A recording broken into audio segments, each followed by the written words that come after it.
जहां किसी के धार्मिक स्थल का संचालन किसी दूसरे धर्म के लोग करते हों, जिस बौद्ध गया में तथागत बुद्ध को ज्ञान की प्राप्ति हुई, जिस बौद्ध गया में महाबोधि टेम्पल है, उसकी मैनेजमेंट कमेटी में बीटी एक्ट के माध्यम से 4 बौद्ध और 4 ब्राह्मण और 1 डीएम वो संचालन करते हैं। जबकि किसी भी गुरुद्वारे का देख लो दुनिया का, उसका संचालन सिख लोग करते हैं, गिरजाघर का संचालन क्रिश्चियन लोग करते हैं, मस्जिद का संचालन मुस्लिम लोग करते हैं, मंदिर का संचालन हिंदू लोग करते हैं। तो फिर बौद्धों की, पूरे दुनिया के बौद्धों की आस्था का केंद्र महाबोधि टेम्पल का संचालन में 4 ब्राह्मण क्यों? ये सवाल केवल राजेंद्र गौतम नहीं, केवल भारत के लोग ही नहीं, बल्कि पूरे देश के अंदर नहीं, पूरे दुनिया के अंदर बौद्ध धर्म को मानने वाले लोग ये सवाल कर रहे हैं। और ये इसलिए ये सब हो पा रहा है क्योंकि महाबोधि टेम्पल की मुक्ति का आंदोलन तो अनेक बार लड़ा गया। बनते ही सुरेश ससई जी के नेतृत्व में हम लोग भी वर्षों तक धरने प्रदर्शन पे बैठे जंतर मंतर पर दिल्ली में। थोड़ा बहुत परिवर्तन आया, लेकिन जो असली लड़ाई है वो अभी बाकी है। और उस लड़ाई में सफलता ना मिलने का कारण वो वर्ण व्यवस्था और जातिवाद जिसको मनुवादियों ने, ब्राह्मणवादियों ने बनाया। और आज हम लोग जो मूल निवासी लोग हैं, जो बहुजन समाज के लोग हैं, जो अनुसूचित जाति जनजाति पिछड़े वर्ग के रूप में जाने जाते हैं, हमारे खुद के अंदर मनुवाद बहुत अधिक अंदर तक घुस गया है। हम लोग खुद जातिवादी को मानने लगे हैं। हमारे आपस में हम जातिवाद करते हैं, रोटी बेटी का रिश्ता करते नहीं है। जो लोग अपना इतिहास नहीं जानते वो कभी इतिहास नहीं बना सकते। हमारे लोगों को, देश के अनुसूचित जाति जनजाति पिछड़े वर्ग के लोगों को अपने इतिहास को जानना होगा, खंगालना होगा।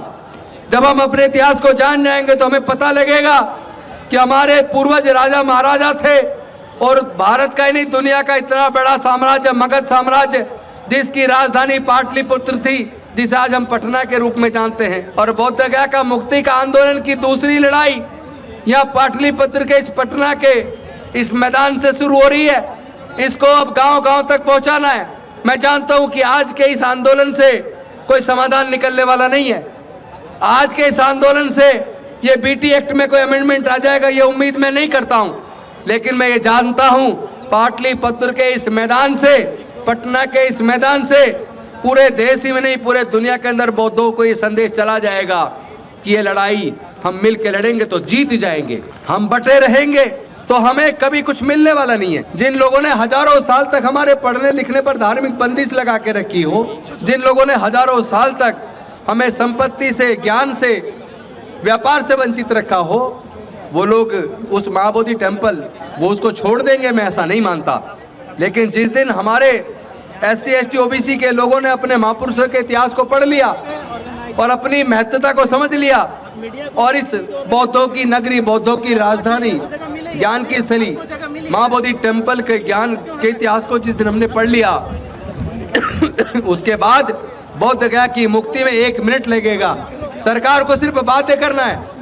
अगर हमने बिहार की सरकार को ये दिखा दिया कि तुम हमारी वोट से चुन के गए हो, अगर हम तुम्हें जिता सकते हैं तो हरा भी सकते हैं, जिस दिन ये बात समझाने में हम कामयाब हो गए, 1 दिन के अंदर, 1 घंटे के अंदर अध्यादेश आएगा और यहाँ से जो 4 पंडे उसके अंदर बैठे हैं मैनेजमेंट कमेटी में, उनको आउट कर दिया जाएगा। पूरा का पूरा संचालन बौद्धों के हाथ में आ जाएगा और उसके बाद जो विधानसभा का सत्र होगा उसमें अमेंडमेंट बिल आएगा और उस बिल के माध्यम से हमेशा हमेशा के लिए महाबोधि टेम्पल बौद्धों को मिल जाएगा और वहां से फिर पूरा बुद्ध का दम पूरे दुनिया के कोने कोने में जाएगा।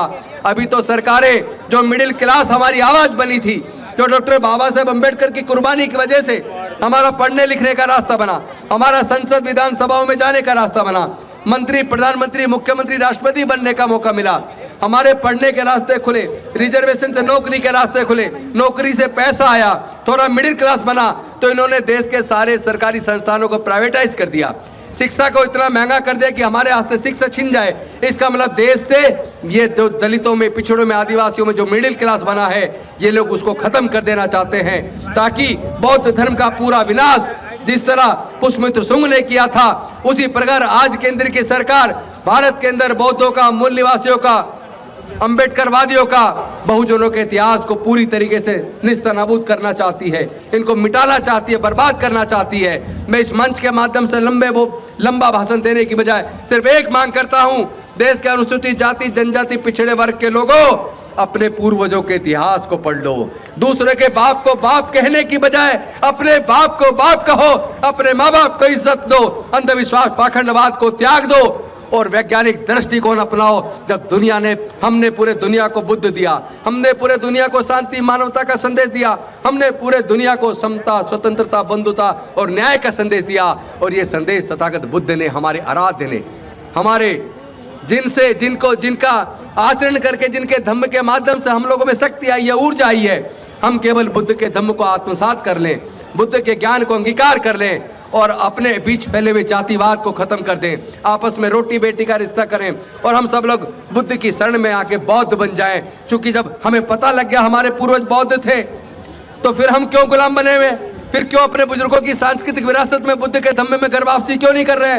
बड़ा सैलाब आएगा भारत में, फिर से बड़ा सैलाब आएगा, पूरा भारत बौद्ध में बनेगा, कोई दुनिया की ताकत रोक नहीं सकती।